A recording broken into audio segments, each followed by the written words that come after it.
Hello and welcome to Magical World of Words hosted by Story Tapestries. My name is Lorienne and I'm the Development Director for Story Tapestries, and today I'm going to read you a brand new book, new to me, called Giraffes Can't Dance.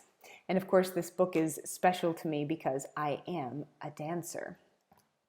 Gerald was a tall giraffe whose neck was long and slim, but his knees were awfully crooked and his legs were rather thin.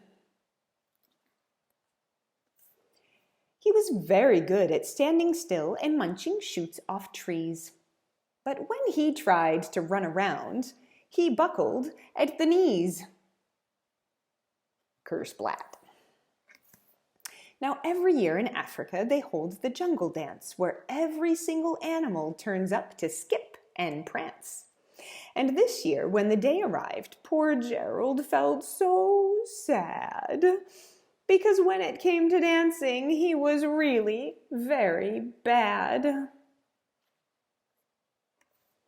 The warthogs started waltzing, 1, 2, 3, 1, 2, 3, and the rhinos rock and rolled. The lions danced a tango, da da da da, that was elegant and bold. The chimps did a cha-cha with a very Latin feel, and 8 baboons then teamed up for a splendid Scottish reel. Gerald swallowed bravely as he walked toward the floor, but the lions saw him coming, and they soon began to roar. "Hey, look at clumsy Gerald!" The animals all sneered. "Giraffes can't dance, you silly fool! Oh, Gerald, you're so weird." Gerald simply froze up. He was rooted to the spot. "They're right," he thought. "I'm useless. Oh, I feel like such a clot." So he crept off from the dance floor and he started walking home. He'd never felt so sad before, so sad and so alone. Then he found a little clearing and he looked up at the sky. "The moon can be so beautiful," he whispered with a sigh.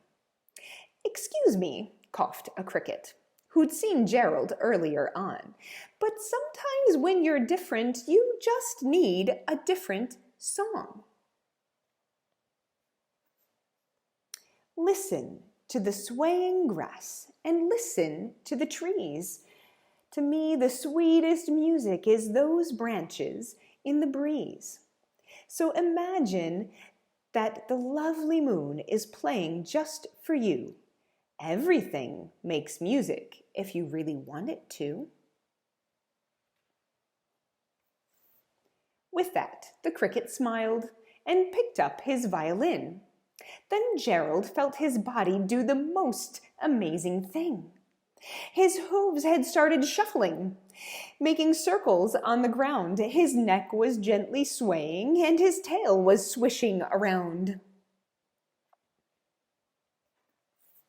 He threw his legs out sideways and he swung them everywhere. Then he did a backward somersault and leapt up in the air. Gerald felt so wonderful. His mouth was open wide. "I am dancing. Yes, I'm dancing. I am dancing," Gerald cried. Then one by one, each animal who'd been there at the dance arrived while Gerald boogied on and watched him quite entranced. They shouted, "It's a miracle! We must be in a dream. Gerald's the best dancer that we've ever seen."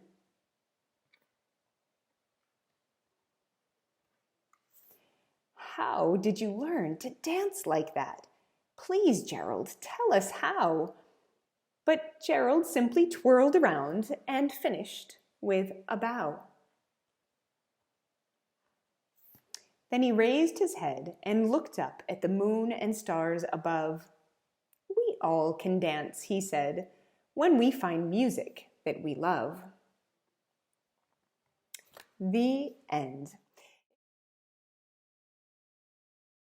Thank you for tuning in. In order to help us do this, you need to subscribe and even like the video you just watched.